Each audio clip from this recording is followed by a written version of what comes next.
Então, a pregação é em cima de Efésios capítulo 5, capítulo 6. Mas para a gente não ler um texto repetido, eu vou continuar usando o texto como base para a pregação, mas nós podemos ler Colossenses capítulo 3, do verso 18 ao verso 21, onde o apóstolo Paulo repete, de certa forma, ou dá a mesma instrução para a igreja em Colosso. Colossenses capítulo 3, do verso 18 ao verso 21, diz assim: Vós, mulheres, estáis sujeitas a vosso próprio marido, como convém no Senhor. Vós, maridos, amai a vossa mulher, e não vos irriteis contra ela. Vós, filhos, obedecei em tudo a vossos pais, porque isto é agradável ao Senhor. Vós, pais, não irriteis a vossos filhos, para que não percam o ânimo. Podem se sentar.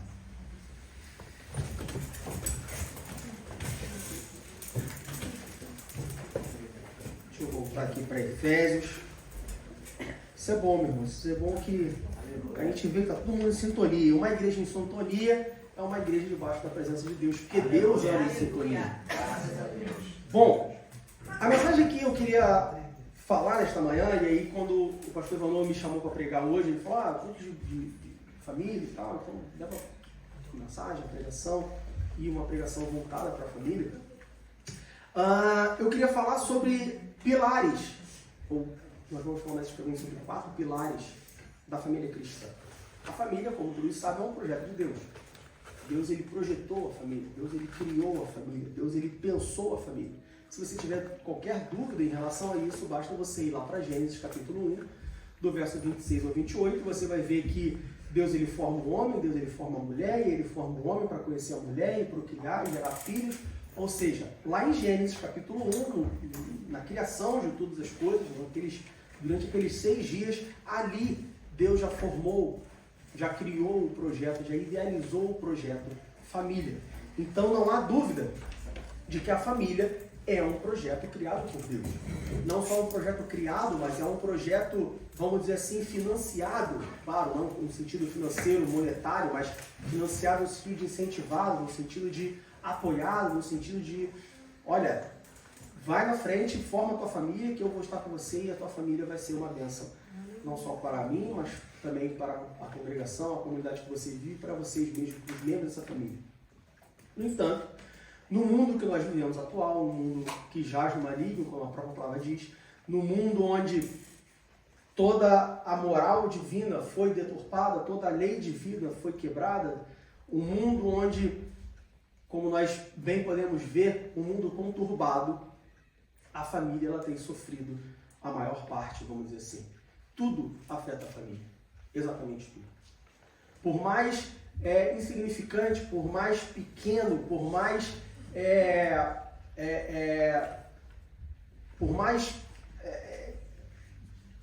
difícil que possa parecer, todos os problemas do nosso dia a dia afetam a nossa família de alguma forma. Ou afetam a família como estrutura, a família como organização, a família como projeto de Deus de alguma forma. E aí, quando nós olhamos por esse lado, quando nós percebemos que todos esses problemas do mundo, que o pecado, vamos dizer assim, de maneira geral, quando nós olhamos e vemos que isso afeta a família, e nós temos família, e nós nos sentimos, então, encurralados, e agora? O que vai ser da minha família?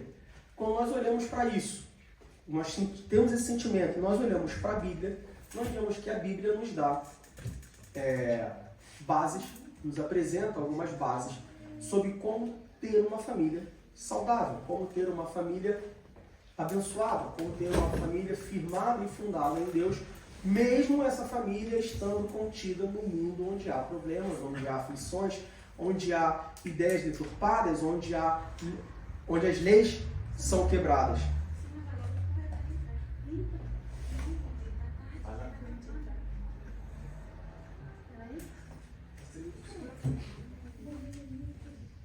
Então nós vemos que, mesmo diante dessa situação que nós encontramos no mundo, se nós seguirmos os pilares definidos por Deus, se nós seguirmos as orientações divinas, as orientações não só divinas eu diria, mas se nós seguirmos as instruções daquele que projetou a família, nós vamos conseguir ter uma família saudável.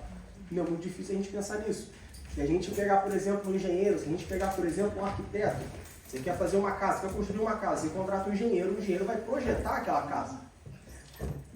Ninguém como aquele arquiteto, aquele engenheiro que projetou aquela casa para definir quais são os pilares daquela casa, para definir quais são as bases daquela casa. E se você que quer construir a sua casa com base naqueles pilares, naqueles fundamentos, seguindo todas as diretivas, você vai ter uma casa estável, você vai ter uma casa que vai durar bastante tempo, você vai ter uma casa boa, uma casa firme. Com a família é a mesma coisa.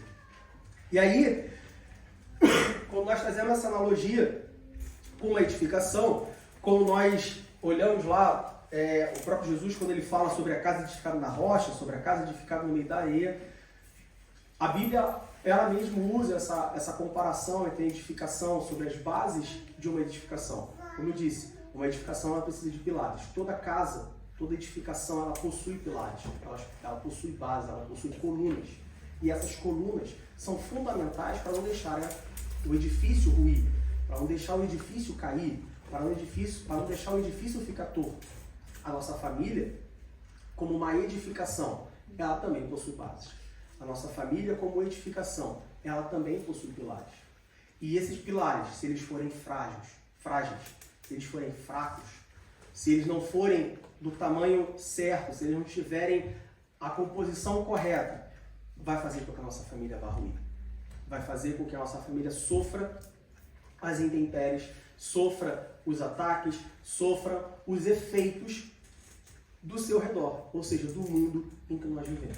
Então, quando nós vamos para a Bíblia, nós encontramos 4 pilares, ou pelo menos quando eu leio Efésios capítulo 5 e 6, quando eu leio Colossenses capítulo 3, eu encontro 4 pilares definidos por Deus para sustentar e para edificar uma família. O primeiro pilar que eu encontro está em Efésios capítulo 6, do verso 1 ao verso 3. Efésios capítulo 6, do verso 1 ao verso 3 diz assim: Vós, filhos, sede obedientes a vossos pais no Senhor, porque isso é justo. Honra a teu pai e a tua mãe, que é o primeiro mandamento com promessa, para que te vá bem e vivas muito tempo sobre a terra. O primeiro pilar de uma família saudável, o primeiro pilar de uma família cristã, o primeiro pilar de uma família que vai vencer o mundo junto é a obediência dos filhos na relação com os pais. Em uma família, o filho tem que ser obediente. Ah, mas eu não tenho família ainda. Mas todos nós somos filhos. Você é filho de alguém. Você tem um pai e uma mãe. Ah, mas o meu pai já morreu. Somos todos filhos de Deus. A obediência, ela é o primeiro pilar de uma família saudável. Se você tem filhos, os seus filhos devem ser obedientes. Você tendo filho ou não, você tem que ser obediente. Eu tenho que ser obediente. Eu ensino meu filho a ser obediente. Nada melhor do que eu ser obediente para ensinar o meu filho a ser obediente. O meu filho ele vai ser obediente se ele vê que o pai dele é obediente. Como que você ensina obediência se você não obedece? A obediência é o primeiro é o primeiro pilar. E aqui, Paulo, ele, no versículo 2, honra teu pai e a tua mãe, que é o primeiro mandamento com promessa, Paulo ele faz uma referência ao texto de Êxodo, capítulo 20, versículo 12, ao texto dos 10 mandamentos. Lá em Êxodo, capítulo 12, vai nos dizer, Êxodo 20, capítulo 12, vai falar assim: honra teu pai e a tua mãe, para que se prolonguem os teus dias na terra que o Senhor Deus te dá. A Bíblia é muito clara. Honra o teu pai e a tua mãe, para que se prolonguem os teus dias. Ou aqui em Efésios capítulo 6, honra o teu pai e a tua mãe, no versículo 3, para que te vá bem e vivas muito tempo na terra. E eu não posso deixar de me esquecer, eu não posso esquecer jamais quando eu leio esse versículo, ou esses versículos, da minha mãe falando: honra teu pai e a tua mãe para que você viva muito. E aí ela sempre teve o cuidado de falar assim: olha só, viver bem não é viver muito tempo não. Viver muito é você viver debaixo Da graça de Deus. Aleluia. Viver muito é você viver debaixo da bênção de Deus. Isso é viver muito. Honrar o pai e a mãe é o primeiro mandamento ou o único mandamento com promessa. Se você for lá para Êxodo capítulo 20, você lê os 10 mandamentos, nenhum outro mandamento tem uma promessa associada a ele. O único mandamento com uma promessa associada: honra o teu pai e a tua mãe, para que tudo te vá bem. Ou seja, se você honrar o seu pai e a sua mãe, se você for obediente, a obediência é uma forma de honraria. Você pode honrar os seus pais, o seu pai ou a sua mãe de várias formas. Mas uma das formas de você honrar o seu pai e a sua mãe é ser obediente. Se você honrar o seu pai e a sua mãe, se você for obediente, tudo te vai bem. Se você for obediente aos seus pais, a sua vida vai bem. Ah, mas eu não tenho pai. Ah, eu não tenho mãe. Meus pais já faleceram. Eu sou órfão. Se você obedecer a Deus, tudo te vai bem. E aí, quando nós olhamos para a palavra de Deus, nós encontramos alguns exemplos de filhos obedientes e filhos desobedientes.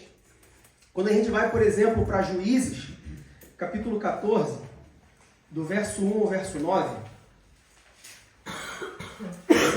Juízes, capítulo 14, do verso 1 ao verso 9. Diz assim: E desceu Sansão a Tímina, e vendo em Tímina a uma mulher das filhas dos filisteus, subiu e declarou a seu pai e a sua mãe, e disse: Vi uma mulher em Tímina, das filhas dos filisteus. Agora, pois, tomai-ma por mulher. Porém, seu pai e sua mãe lhe disseram: Não há, porventura, mulher entre as filhas de teus irmãos, nem entre todo o meu povo, para que tu vás tomar mulher dos filisteus, daqueles incircuncisos? E disse Sansão a seu pai: Tomai-me esta, porque ela agrada aos meus olhos. Mas seu pai e sua mãe não sabiam que isto vinha do Senhor, pois buscavam ocasião contra os filisteus, porquanto naquele tempo os filisteus dominavam sobre Israel. Desceu, pois, Sansão com seu pai e com sua mãe a Tímina, e chegando às vinhas de Tímina, eis que um filho de leão, bramando, lhe saiu ao encontro. Então o Espírito do Senhor se apossou dele tão possantemente, que o fendeu de alto a baixo, como quem fende um cabrito, sem ter nada na sua mão, porém nem a seu pai nem a sua mãe deu a saber o que tinha feito. E desceu e falou àquela mulher e agradou aos olhos de Sansão. E depois de alguns dias voltou ele para a tomar, e apartando-se do caminho, a ver o corpo do leão morto, eis que no corpo do leão havia um enxame de abelhas com mel.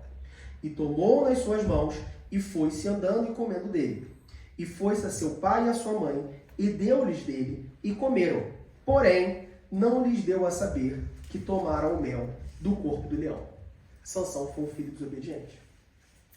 Sansão foi um filho que não honrou seu pai e sua mãe. Começa que ele vê a mulher lá em Tímina e ele fala assim: eu quero ela como esposa. E o pai e a mãe falam assim: mas meu filho, não tem outra mulher no meio dos teus irmãos? E aqui, claro, o pai e a mãe de Sansão não estavam falando para ele casar com a irmã, estavam falando dos seus irmãos no sentido do seu povo. Você precisa pegar uma mulher dos filisteus, inimigo do povo de Deus. Não tem outra mulher, não. Eu quero essa porque essa agradou os meus olhos.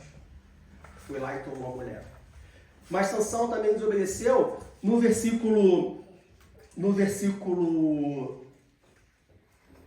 4, quando diz, no versículo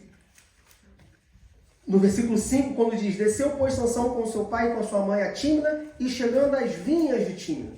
Sansão não tinha que estar na vinha, porque Sansão tinha feito o voto nazireu. Sansão não podia beber vinho. Sansão não tinha que estar na vinha. Ele estava num lugar que ele não podia estar. Ele estava num lugar que ele não deveria estar. Ah, mas ele estava na vinha, não significa que ele bebeu. Mas ele flertou com o pecado. Ele ficou perto do pecado. Sansão não podia ter feito isso. Ele desobedeceu. E a desobediência de Sansão continua. No versículo 8 diz: E depois de alguns dias voltou ele para tomar a mulher que ele tinha tomado como que tinha sido prometido, que o tinha sido prometido, e apartando-se do caminho a ver o corpo do leão morto, eis que no corpo do leão havia um enxame de abelhas com mel. Versículo 9. E tomou-o nas suas mãos e foi-se andando e comendo dele. E foi-se a seu pai e a sua mãe e deu-lhes dele. E comeram. Porém não lhes deu a saber que tomaram o mel do corpo do leão. Desobedeceu de novo. De novo, Sansão, como com o voto nazireu, ele não poderia tocar em cadáver, ele não poderia tocar no defunto. E aí, quando ele está voltando a Tímina no caminho, ele viu o leão morto que ele tinha matado e viu que tinha mel em cima. O que ele faz? Do leão, ele pega Ele toca no leão, no cadáver, pega o mel, come o mel, dá para o seu pai e para sua mãe. E o ponto que a gente garante que ele estava fazendo coisa errada, porque ele não contou para o pai e para a mãe que o mel tinha vida do leão morto. Ele escondeu do pai e da mãe. Ele desobedeceu o pai e a mãe. Sansão foi um filho desobediente. Qual foi o fim de Sansão? Terminou a sua vida orando a Deus e pedindo uma última chance por misericórdia para poder matar aqueles filisteus que zombavam dele. E é interessante que se a gente continuar lendo, no capítulo 14, Sansão ele propõe um enigma, aquelas 30 pessoas que estavam ali, ele faz enigma justamente sobre o leão e sobre o mel, ou seja, aquele erro que ele tinha cometido, ele usa aquilo ali como uma distração, ele usa aquilo ali de uma forma totalmente errada, totalmente deturpada. Qual foi o fim de Sansão? Morreu. Um filho desobediente. Mas nós encontramos também um filho obediente. E aí foi interessante que enquanto eu estava preparando a pregação, eu fui para Jesus, porque tem várias passagens que falam de Jesus como obediente. Só que eu falei, não vou usar Jesus, porque é muito fácil, né? Jesus era filho de Deus, embora ele tenha sido, durante os seus 33 anos na terra, ele tenha sido homem. Mas é muito fácil. Mas nós encontramos também um outro exemplo de filho obediente. Gênesis capítulo 37, do versículo 12 ao versículo 17. Gênesis capítulo 37, do 12 ao 17.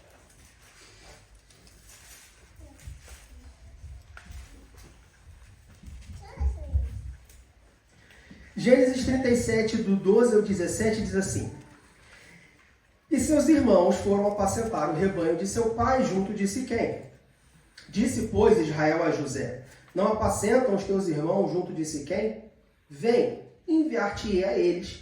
E ele lhe disse: Eis-me aqui.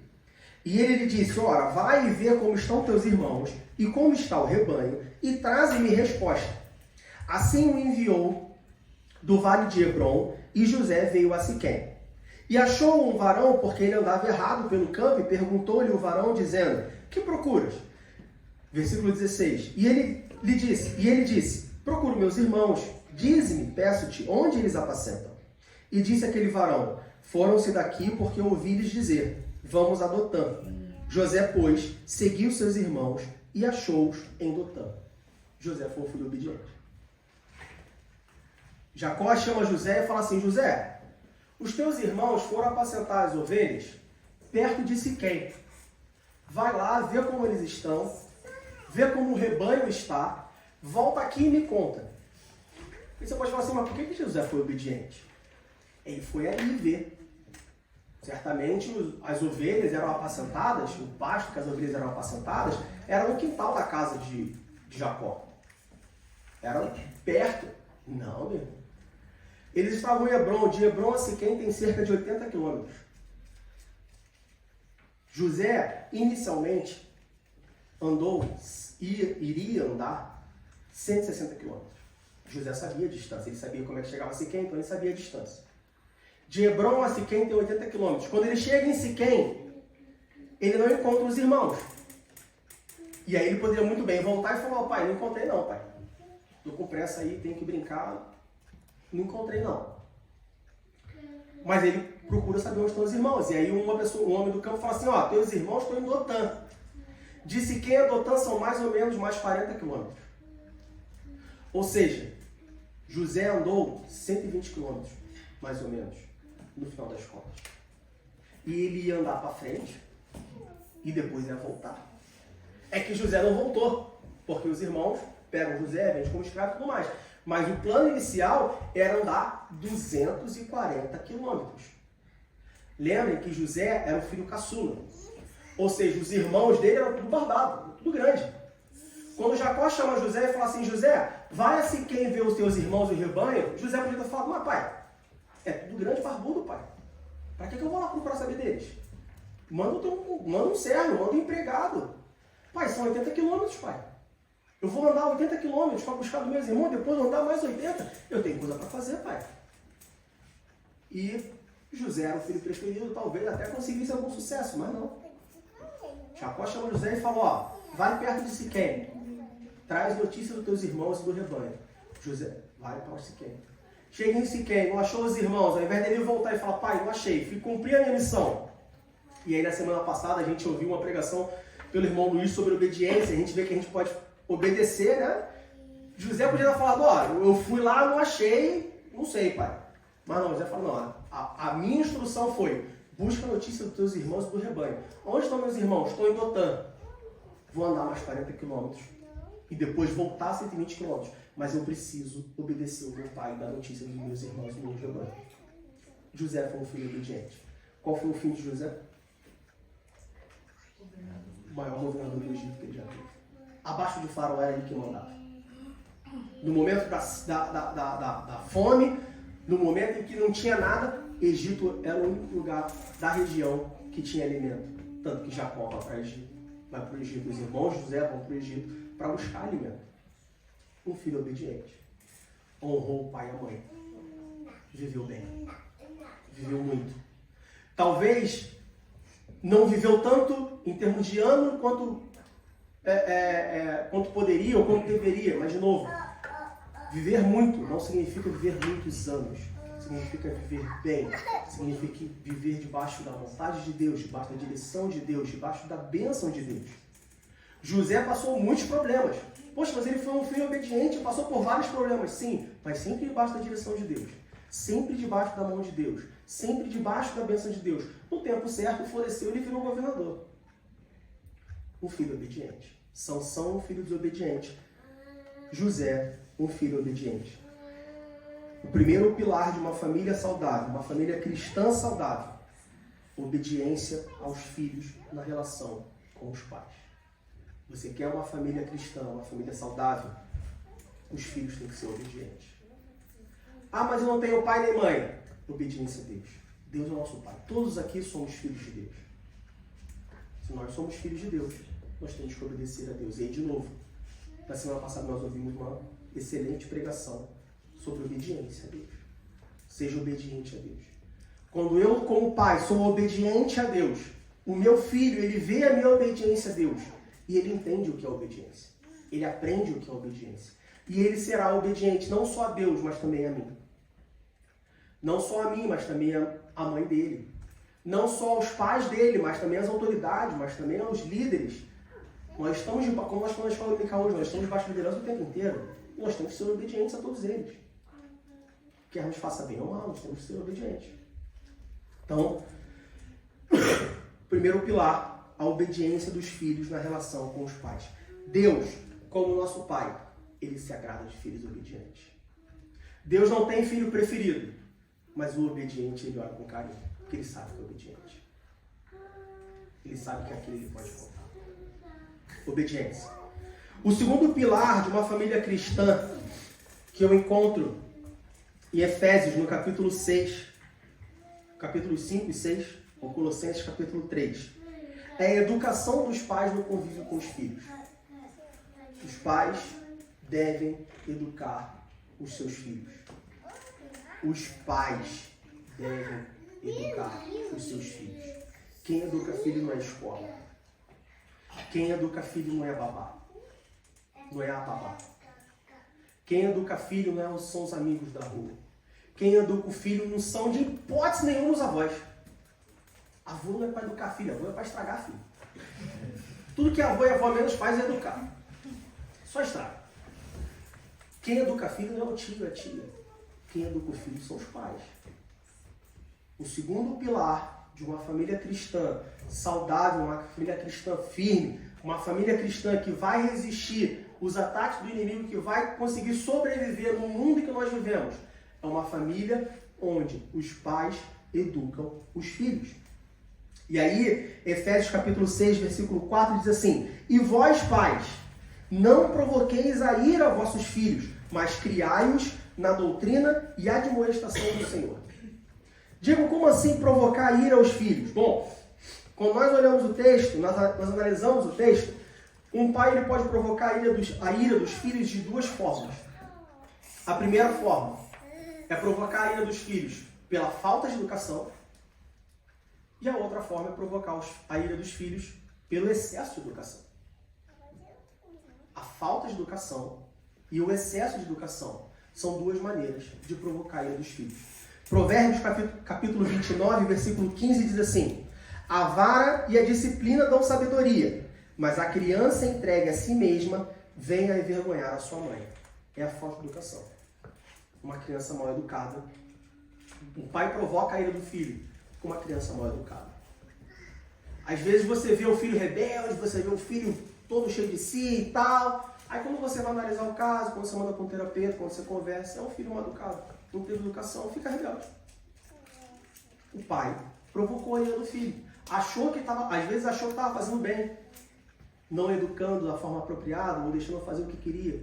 Mas no fim, o pai provocou a ira dos filhos, com a falta de educação. Mas tem também provocar a ira dos filhos devido ao exagero da educação. Provérbios capítulo 19, versículo 18. Castiga teu filho enquanto há esperança, mas não te excedas a ponto de matá-lo. Educação demais mata o filho. Educação demais provoca a ira do filho. Na educação, nós como pais temos que ser temperados. Ah, Diego, é difícil. Eu sei. Sei muito bem. Todo dia nós cometemos exageros. Nós como pais, educando nossos filhos, todo dia nós cometemos exageros. Todo dia ou a gente educa demais ou a gente menos. O segredo é o balanço. O segredo é estar firmado em Cristo. Pedir ao Espírito Santo orientação para que a gente possa ter o balanço de nem educar de menos e nem educar de mais. E aí, quando a gente fala de educação, eu entendo que a educação ela tem dois aspectos. Você tem, através da educação, a instrução formativa e a disciplina corretiva. Como assim, Diego? Vou explicar. Quando nós falamos sobre educação de filho, eu posso educar o meu filho instruindo na sua formação, ou seja, mostrando para ele o caminho certo ou errado. E aí, se eu mostrar o caminho certo, ele vai seguir o caminho certo e não vai errar. E eu posso educar o meu filho através da disciplina corretiva, ou seja, corrigindo o meu filho. Eu mostro o caminho certo e o errado. Falo, filho, segue pelo certo. É a disciplina, é a instrução formativa. Apesar de ele ter o caminho certo, ele escolhe o caminho errado. Aí entra a disciplina corretiva. Eu corrijo meu filho e falo, meu filho, olha só, não é esse o caminho certo. O caminho certo é aquele lá, então volta para o caminho certo. A educação tem esses dois aspectos. A instrução formativa e a disciplina corretiva. Vamos ver na Bíblia? Provérbios capítulo 22, versículo 6. Ensina a criança no caminho em que deve andar, e ainda quando for velho, não se desviará dele. É a instrução formativa. Nós como pais, o segundo pilar de uma família saudável é educar os filhos. É instruir de forma formativa os nossos filhos. Apontar o caminho para dentro da igreja. Filho de crente não tem que ficar no mundo. Filho de crente não tem que dormir até tarde. Filho de crente não tem que ficar vendo televisão. Filho de crente tem que estar na igreja. Filho de crente tem que estar na salinha aprendendo. Filho de crente não tem que decorar a música do mundo. Filho de crente tem que decorar versículo bíblico. Filho de crente não tem que ler gibi, tem que ler a Bíblia. Ah, é pecado ler gibi? Não. Você lê a Bíblia antes. Lê a Bíblia e depois lê o gibi. Conhece a história da Bíblia e depois você vê a história do mundo. Educação. Ensina a criança no caminho que tem que andar. E quando crescer, não se desviará dele. Ele pode até pegar um atalho no meio do caminho, mas depois ele volta. Se ele tiver sido bem ensinado, ele volta. E a igreja está cheia de exemplos de pessoas que foram criadas na igreja, aí quando fica jovem se desvia, quebra a cara, mas conhece o caminho de volta porque foi ensinado. Se foi bem ensinado, conhece o caminho de volta. A instrução formativa. Mas a educação, como eu disse, também é disciplina corretiva. Provérbios capítulo 13, versículo 24. O que retém a vara aborrece a seu filho, mas o que o ama, cedo disciplina. Corrigir também é educar. E aí, está falando de vara, não estou falando que você tem que bater no seu filho, botar de cada um corrige de um jeito. De novo, existe a medida certa, não podemos exagerar. Tem gente que exagera, que espanca o filho. Tem gente que perde a guarda do filho porque espancou o filho. Não é assim. Corrigir não é bater. Você pode corrigir de várias formas. E aí, não vou entrar nesse mérito, não é o ponto da pregação, existe toda uma questão psicológica, comportamental, enfim. Mas corrigir também é educar. Eu preciso corrigir o meu filho. Eu preciso educar o meu filho corrigindo. Filho, não pode correr na igreja, meu filho. Meu filho, você não vai comer na igreja. Ah, não, eu tô com fome. Come em casa. Não, filho, igreja não é lugar de brincar, tá um culto. O pastor tá orando, o pastor tá falando, alguém tá cantando. Senta aí. Ah, mas não consigo ficar sentado. Ah, mas tu vai aprender a ficar sentado. 2 horas, mas vai. Tem que ficar sentado. Como assim? Tem que ensinar, tem que corrigir. Fez coisa errada? Corrige, castigo, chama atenção, briga. Claro, de novo, com toda a cautela, com todo o cuidado, de forma, né, também não vai constranger a criança, constranger o filho. Enfim, já falei sobre isso, mas corrigir.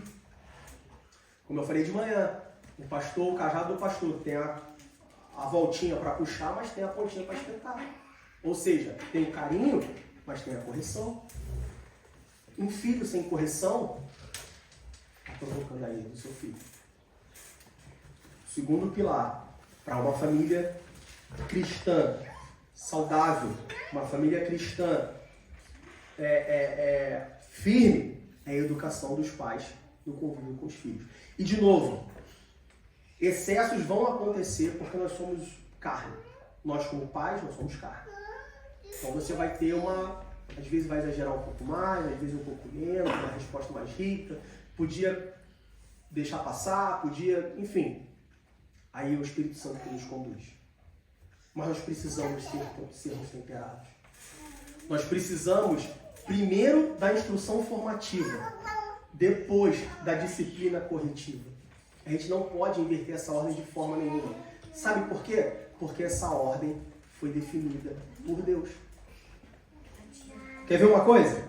Gênesis capítulo 2. Gênesis capítulo 2, verso 17.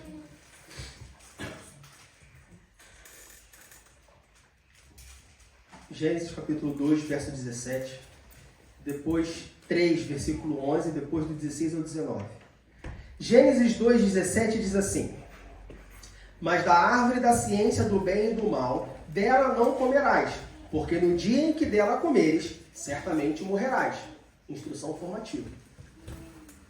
Deus pegou Adão e Eva e falou: olha só, pode comer de tudo. Dessa árvore não coma. Ele instruiu de forma formativa Adão e Eva. Aí vamos para o capítulo 3, versículo 11, 16, 17, 18, 19. No versículo 11 diz assim: e Deus disse: quem te mostrou que estava nu? Comeste tu da árvore que te ordenei que não comesse? Do 16 ao 19. E a mulher disse: multiplicarei grandemente a tua dor e a tua conceição. Com dor terás filhos, e o teu desejo será para o teu marido, e ele te dominará. E Adão disse: porquanto deste ouvidos à voz da tua mulher, e comeste da árvore de que te ordenei, dizendo: não comerás dela, maldita é a terra por causa de ti.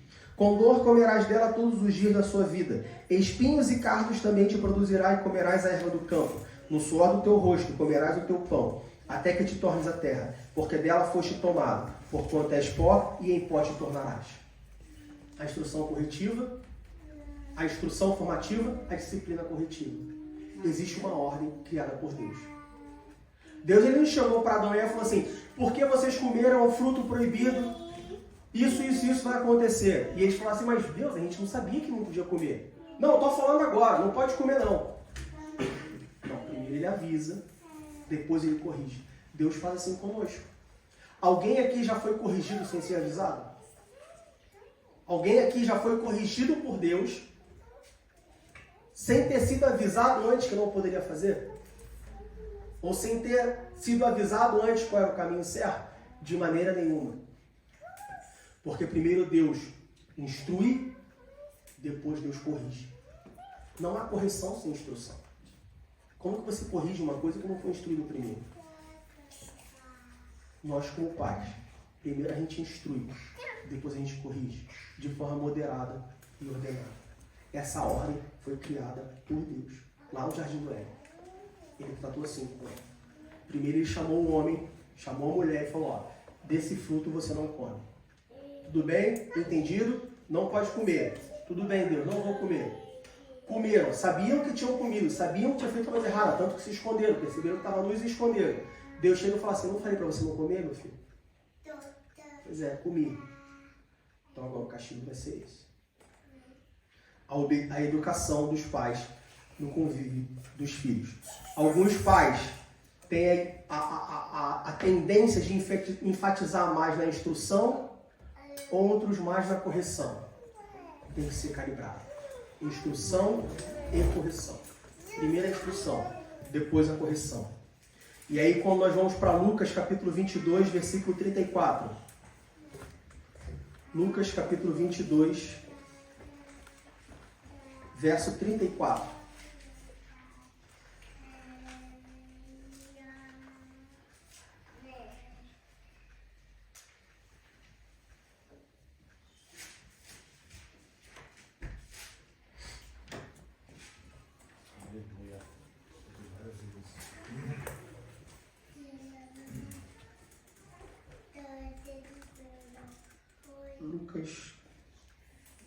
Lucas 23, 34, perdão.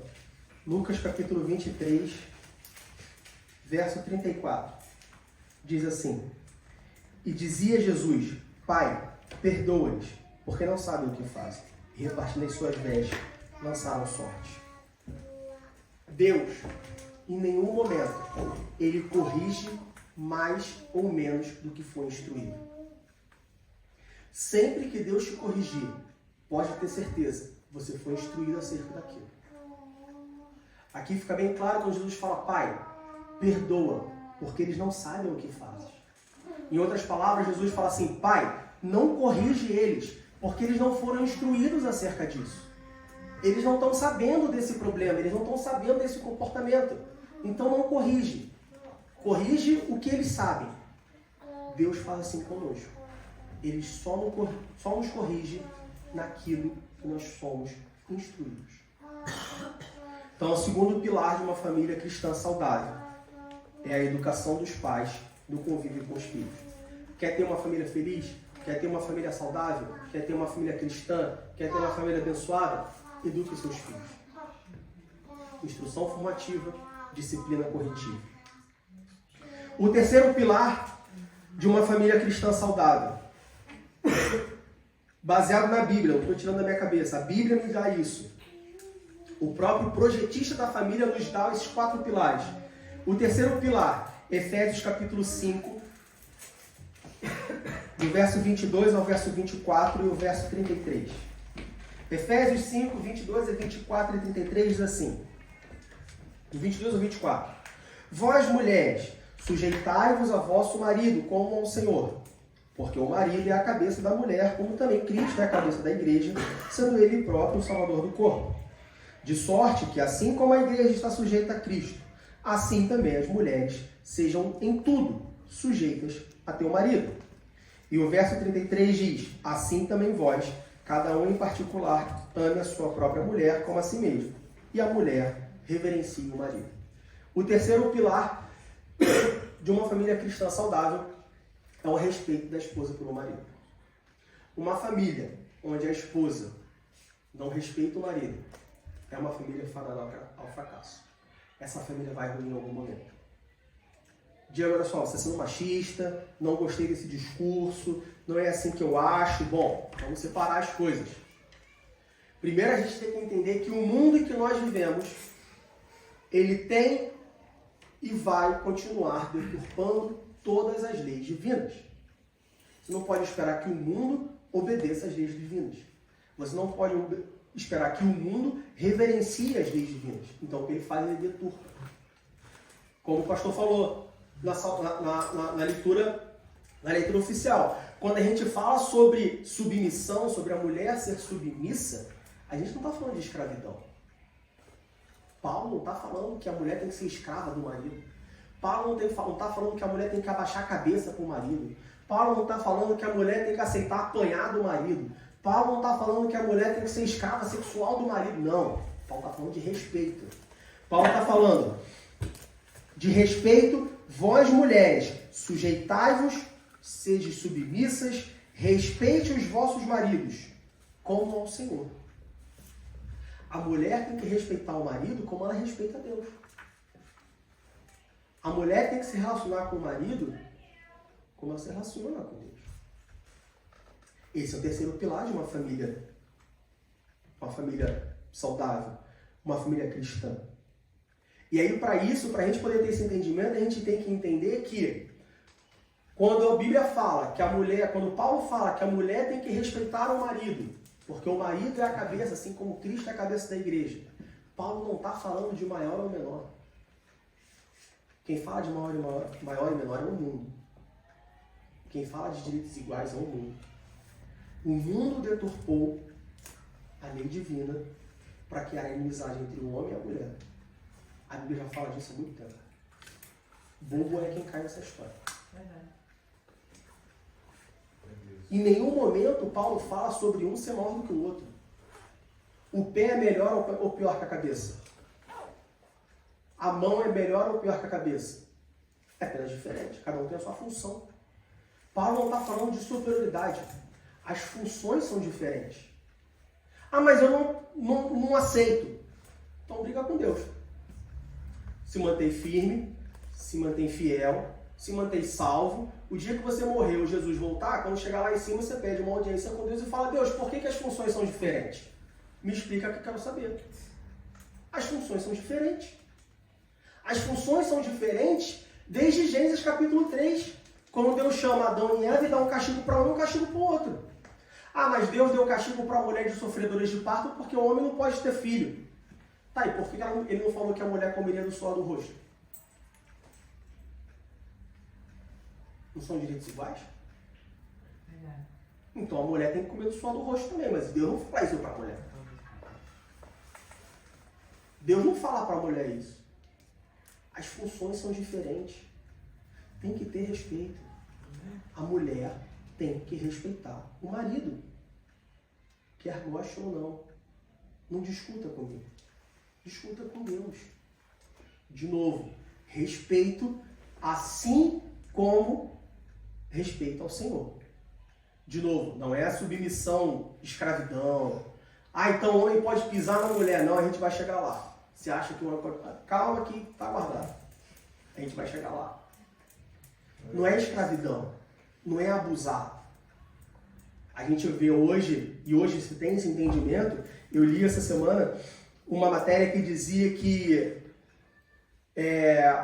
todas as mulheres acima de 40 anos já passaram em algum momento da vida por um relacionamento abusivo. Psicologicamente falando. Não necessariamente de apanhar, alguma coisa assim, mas já estiveram em um relacionamento abusivo. Achei um número meio arbitrário, mas, enfim, de certa forma, vamos dar um crédito, mas o que a gente mais tem são mulheres em relacionamentos abusivos. Ah, então essa mulher tem que respeitar o marido dela? Bom, vamos conhecer o caso, né? Toda história tem dois lados e uma verdade. Não quero entrar nesses pormenores.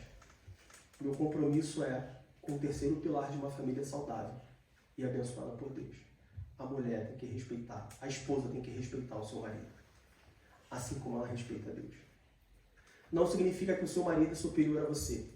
Não significa que o seu marido é mais importante na sua casa que você. Não significa que o seu marido toma as decisões e você não toma decisão nenhuma. Não significa que o seu marido decide para onde vai o dinheiro. Ah, então quer dizer que o meu marido decide para onde vai o dinheiro? Meu marido decide o que eu vou vestir? Meu marido decide o que eu vou comer? Não. Não significa isso. Significa que você tem que respeitar assim como você respeita a Deus. Você respeita a Deus e Deus decide onde você gasta o dinheiro? Ou vocês decidem juntos? Deus, ganhei esse dinheiro aqui, o que eu faço? Você respeita a Deus e Deus decide o que você vai comer? Ou você faz, Deus, o que eu posso comer hoje? Deus, o que eu devo fazer? O que eu não devo fazer? A esposa tem que respeitar o seu marido.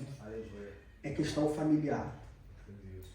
Se a gente inverter essa relação, ou se a gente quebrar essa relação, vai ter problemas.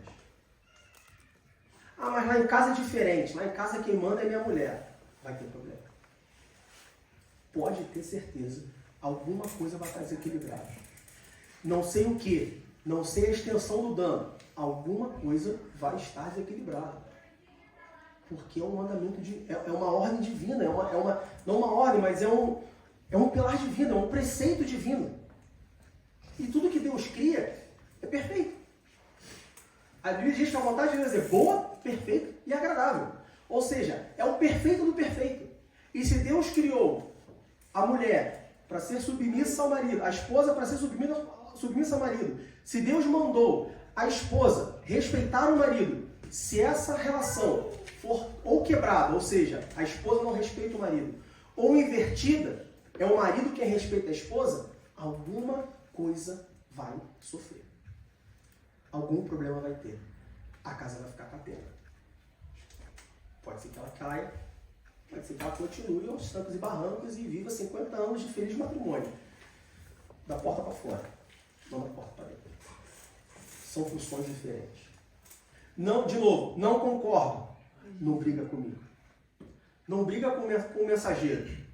Briga com o dono da mensagem. Quando chegar lá em cima, você questiona Deus o porquê. Mas são diferentes. E o terceiro pilar de uma família feliz, saudável, abençoada, é uma família onde a esposa respeita o marido. A mulher que não respeita o marido, a esposa que não respeita o marido, ela influencia os filhos a não respeitarem os pais. O pai. Ela influencia os filhos a não respeitarem a autoridade. Os nossos filhos, eles olham, os filhos olham para os pais o tempo inteiro. O tempo inteiro. Como que você espera que o seu filho respeite uma autoridade, se você como esposa não respeita o seu marido? Como você espera que a sua filha respeite o futuro marido dela, se você como esposa não respeita o seu marido? Ah, mas e o marido? A gente vai chegar lá.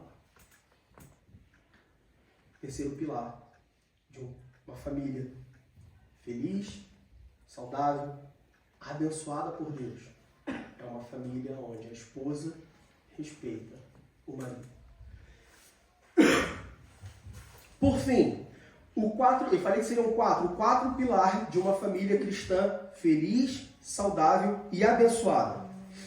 Efésios capítulo 5, do verso 25 ao verso 30.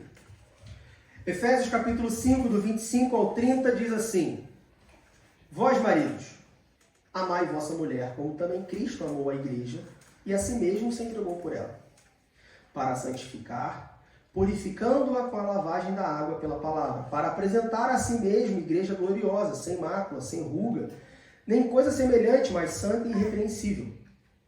Assim devem os maridos amar a sua própria mulher, como a seu próprio corpo. Quem ama a sua mulher, ama-se a si mesmo. Porque nunca ninguém aborreceu a sua própria carne, antes a alimenta e sustenta, como também o Senhor a igreja, porque somos membros do seu corpo. O quarto pilar de uma família cristã, saudável, feliz, firme, uma família que não vai ruir por qualquer coisa, uma família que não vai cair, é uma família onde o marido ama a sua esposa. Eu amo minha esposa é a mulher mais linda do mundo, eu amo muito a minha esposa. E eu amo, falo para ela todo dia que eu amo. Eu amo muito. Eu amo minha esposa, eu amo amor para lá, amor para cá, cartinha de amor, presente, chocolate. Amo muito a minha esposa. Bom, versículo 25. Vós, maridos, amai vossa mulher, como também Cristo amou a igreja. Não basta amar. É amar como Cristo amou. E o que significa amar como Cristo amou? Bom, o Novo Testamento ele foi escrito em grego. Como alguns devem saber, no grego, o amor ele tem vários sentidos. A palavra amor tem vários sentidos. 4 se destacam. Você tem o amor eros, ou seja, quando nós lemos amor em grego, pode ser o amor eros. O que é o amor eros? É o amor romântico, é a paixão, né? O amor sexual, vamos dizer assim. Mas também pode ser o amor filha, que é a amizade e o companheirismo entre irmãos. Quando Jesus vai e pergunta lá para Pedro, Pedro, tu me amas? E Pedro fala, sim, Senhor, eu te amo. Pedro responde a Jesus, a gente já falou sobre isso aqui, Pedro responde a Jesus o amor filhos. Não, eu te amo, Jesus, como companheiro, como amigo, como junto ali, fiel. Mas também pode ser o amor histórico, que é o amor familiar. É o amor de um pai para o filho. É o amor da família ali, entre os pais, afeto, carinho. Às vezes você tem um amigo muito chegado, amigos mais chegados que irmãos, amores tortos. E por último, que é o amor que Cristo, que Deus nos amou, é o amor ágape, que é o amor divino, o amor sacrificial de Deus para com os homens. Quando Paulo fala, maridos, amai as vossas esposas, assim como Cristo amou a igreja. A gente pode traduzir como, maridos, amai as vossas esposas, não com amor eros, não com filha, não com estorge. Amai as vossas esposas com amor ágape. Amai as vossas esposas com o amor de Deus. Amai as vossas esposas com o amor sacrificial de Deus pelos homens. Meu irmão, a espinha chega a arrepiar. A responsabilidade aumenta. Amar a esposa não é só mandar cartãozinho no aniversário de casamento, não. Amar a esposa não é dar beijinho na bochecha quando acorda e falar bom dia, não. Eu te amo. A coisa muda de figura. Efésios capítulo 5, Paulo usa o amor ágape. E é muito interessante quando a gente pensa assim, bom, eu tenho que amar a minha esposa assim como Cristo amou a igreja. E aí, no versículo 25 diz, como também Cristo amou a igreja e a si mesmo se entregou por ela. Bom, eu entendi. Então, amar a minha esposa com amor ágape é eu estar pronto para morrer pela minha esposa, porque Cristo amou a igreja. Então, eu vim do Rio de Janeiro, todo Rio de Janeiro, chegou um ladrão, botou a arma na cabeça e falou, você ou tua esposa? Não, mata a mim, eu entrego a minha vida para minha esposa. Né? A história do Batman lá, o Bruce Wayne, o ladrão foi assaltar no beco, o marido se joga na frente da esposa, aquela coisa hollywoodiana, no filme. Entreguei a minha vida pela minha esposa. Não. A gente poderia, de certa forma, dizer, claro, eu espero que os irmãos entendam, mas a maior entrega de Jesus Cristo não foi morrer na cruz, no sentido físico. A maior entrega de Jesus Cristo não foi morrer fisicamente. A maior entrega de Jesus Cristo foi se desfazer de toda a sua vontade, foi abrir mão de toda a sua divindade, foi sair do trono de glória que ele sentava à direita de Deus Pai e vir para a terra. Esse foi um bom sacrifício. Eu, como marido, amar a minha esposa assim como Cristo amou a igreja e se entregou por ela, e entregar minha vida num assalto, precisa de um rim, dou meu rim, precisa de um coração, me mata. Eu morro e dou meu coração para minha esposa. Isso é o menor dos problemas, meu irmão. Difícil é você se desfazer da tua vontade. Difícil é você ter 5 euros para comprar um sanduíche no McDonald's. Você gosta de quarteirão, ela gosta de McFish. Você está com fome, você fala assim, não, meu irmão, vai lá, come McFish. Todo dia. Fazer um jejum. Isso é difícil. Difícil é você fazer as suas contas do mês, sobrou 50 euros. Você tem um sapato furado. A tua esposa tem 10 vestidos novos. Ela fala assim, amor, mas eu não tenho um vestido laranja com bolinhas azuis e listras pretas que combinem com um sapato que tem o salto médio e o bico fino. Eu queria um vestido desse para ir para a festa. Você fala assim, tá bom. O sapato tá furado embaixo, ninguém vai perceber, não tem chovendo, não vai molhar no pé. Tá bom, toma os 50 euros e fala comprar o time que você quer. Isso é difícil. Esse é o amor ágape. No capítulo 26 de Mateus 26, 39, Jesus diz assim, meu Pai, se é possível, passe de mim este cálice, todavia, não seja como eu quero, mas como tu queres. Essa foi a maior entrega de Jesus pela igreja. Essa é a maior entrega de um marido pela sua esposa. Minha filha, faz como você quer. O que vai te agradar? O que vai te fazer feliz? Eu não quero saber da minha vontade. Eu não quero saber dos meus desejos. Eu quero fazer o que te agrada. Eu quero fazer o que é importante para você. Eu quero fazer o que você precisa. Não só a esposa, mas se estende aos filhos. O que meus filhos precisam? Numa família tradicional brasileira, pai, mãe, 2 filhos e um cachorro, né? Numa família, marido, mulher e filho, a vontade do marido é a última a ser satisfeita. A vontade do marido é a última a ser feita. Assim, claro, de maneira geral. O que ele pensa é o que menos importa. Primeiro a mulher, depois os filhos. E aí quem tem mais filhos fica por isso. E quem tem cachorro tá por isso. E quem tem cachorro tá atrás do cachorro. Esse é o amor sacrificial. Esse é o amor ágape. Agora eu vou voltar no ponto anterior. Você, mulher, que tem que respeitar o seu marido. O que você prefere? Respeitar o seu marido ou amar o seu marido com o amor que Cristo amou na igreja? O que você prefere? Respeitar o seu marido ou usar o vestido repetido na festa para o seu marido usar o sapato novo? Tá vendo como uma coisa assim? Não existe maior e menor? Existem funções diferentes. Por que Deus não mandou a mulher amar o marido e o marido respeitar a esposa? Sabe por quê? Porque ele não precisa mandar a mulher amar o marido, ela vai amar o marido. Ela vai dar o máximo, tudo que ela tiver pelo marido. Semana passada ela estava doente, na cama. Devia ser tipo 1h da manhã. Estava com sede. Fabiana levantou, eu falei, amor. Ela falou, já sei, você quer que eu vá pegar água? Ah, ela foi na varanda. Não, as águas lá em casa ficam na... Ela foi na geladeira. Não, as águas lá em casa ficam na varanda. 1h da manhã. Minha mulher levantou a cortina, saiu na varanda, pegou uma água e trouxe para mim. Aleluia. Ela me ama ou não me ama? Parece que sim, né? 1h da manhã, né? Deus não precisa mandar a mulher amar o marido. Ele precisa mandar a mulher respeitar o marido. E pode ter certeza que ela só fez isso porque ela me respeita. Mas Deus mandou o marido amar a esposa. Não mandou respeitar a esposa.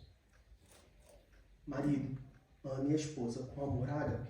E aí quando eu olho para esse amor ágape de Deus para o homem, eu encontro 4 características que devem basear o meu amor pela minha esposa.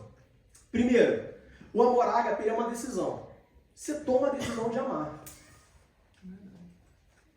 Ah, mas eu não consigo. Ah, mas eu não sei. Ah, mas eu amo ela, mas...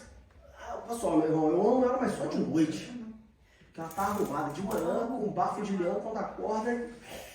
Aí eu não amo, não. Não, eu só amo minha esposa de biquíni. Não, eu só amo minha esposa no verão. Não, amar é uma decisão. 1 João capítulo 4.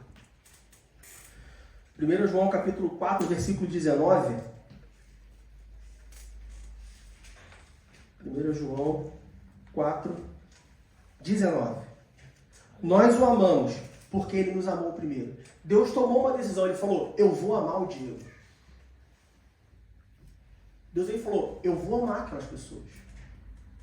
Não interessa, eu vou amar. Ele tomou uma decisão. O marido tem que amar a esposa e esse amor tem que ser decisivo. Olha só, ou você escolhe amar ou você não escolhe. Ou você ama ou você não ama. Se ama, então acabou. Firma que ama, pronto e vai. Deus tomou essa decisão de amar o homem. Um dia Deus chegou e falou, não, eu vou amar. Não importa o que aconteça. O amor ágape é uma decisão. Mas o amor ágape também é um compromisso. O marido, quando ele ama a esposa, ou quando ele diz que ama a esposa, ele deve firmar um compromisso baseado nesse amor. Olha só, eu te amo e por isso eu vou fazer isso. Até o fim. Na saúde, na doença. Na riqueza, na pobreza. Na fartura ou na escassez. A gente acha bonitinho os votos, mas é isso mesmo. É um compromisso. Olha só, eu te amo. Na riqueza e na pobreza. Na saúde e na doença. Na riqueza e na fartura e na escassez.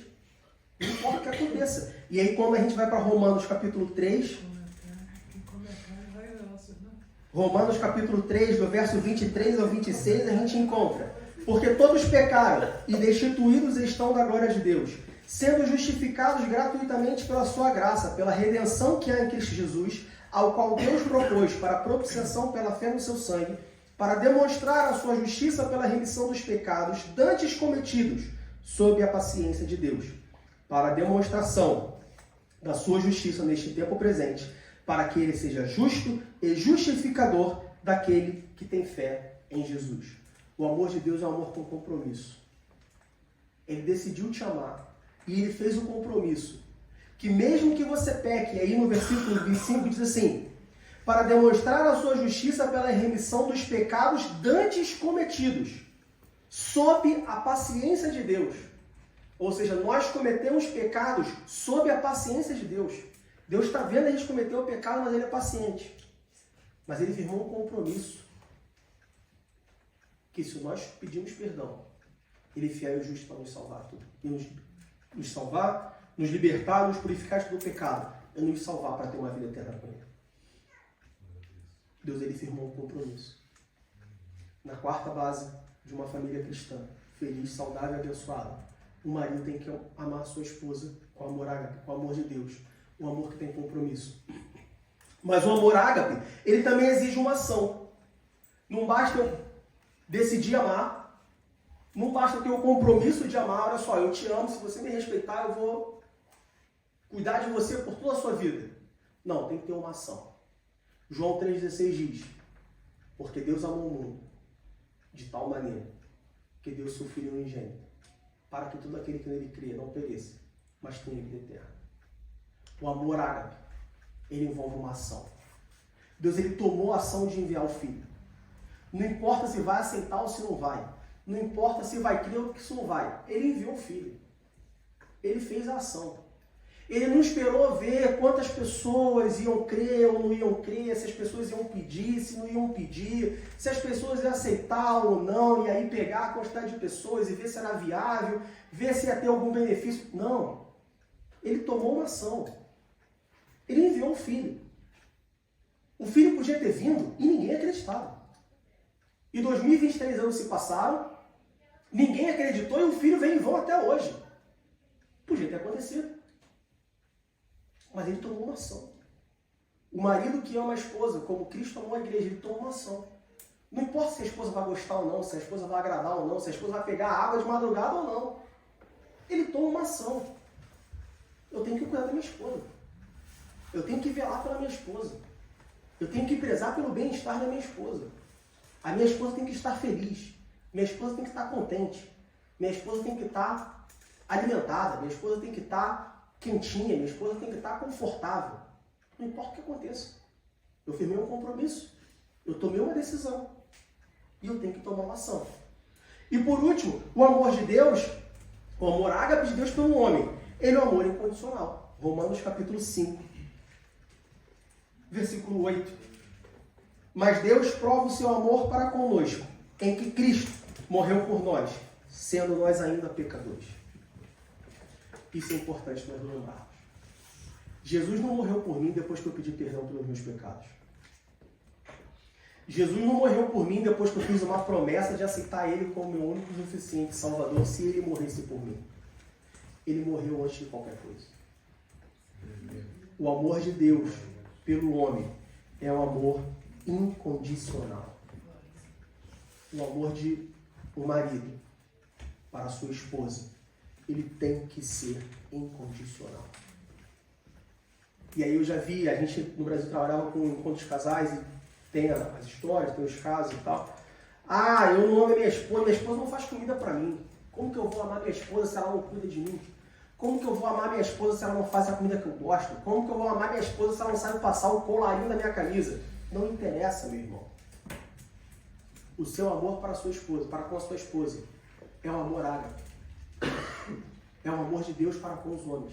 E o amor de Deus para com os homens, ele é incondicional. Você não tem que amar a sua esposa porque ela é bonita, você não tem que amar a sua esposa porque ela é elegante, você não tem que amar a sua esposa porque ela é boa, você não tem que amar a sua esposa porque ela cozinha bem, porque ela passa bem, porque ela lava bem, você não tem que amar a sua esposa porque ela é uma boa mãe para os seus filhos. Não existe condição. Você tem que amar a sua esposa porque Deus amou a igreja e se entregou por ela. Incondicional. Essas 4 características independem de sentimento. Essas 4 características, vocês podem ver que independe de situação. Não importa se eu estou empregado ou desempregado, não importa se eu ganho pouco ou se eu ganho muito, não importa se eu estou longe da minha família ou se eu estou perto da minha família, não importa se eu estou doente ou se eu estou saudável. Essas 4 condições, elas estão acima de tudo isso. Esse é o amor que o marido tem que ter pela sua esposa. No versículo 25 de Efésios capítulo 5, vós maridos, amai a vossa mulher, como também Cristo amou a igreja e a si mesmo se entregou por ela. É fácil amar a esposa? É só dar a vida por ela? Eu acho que o amor que eu sinto pela minha esposa está um pouco diferente disso daí. Acho que eu vou ter um dever de casa e vou fazer. Quando a gente ama, como um marido ama a sua esposa, com esse amor sacrificial, de que Cristo amou pela igreja, a gente dá uma prova de amor de Deus para conosco, para a nossa casa. Quando o meu filho, a minha filha, vê eu amando a minha esposa, como uma decisão, de forma incondicional,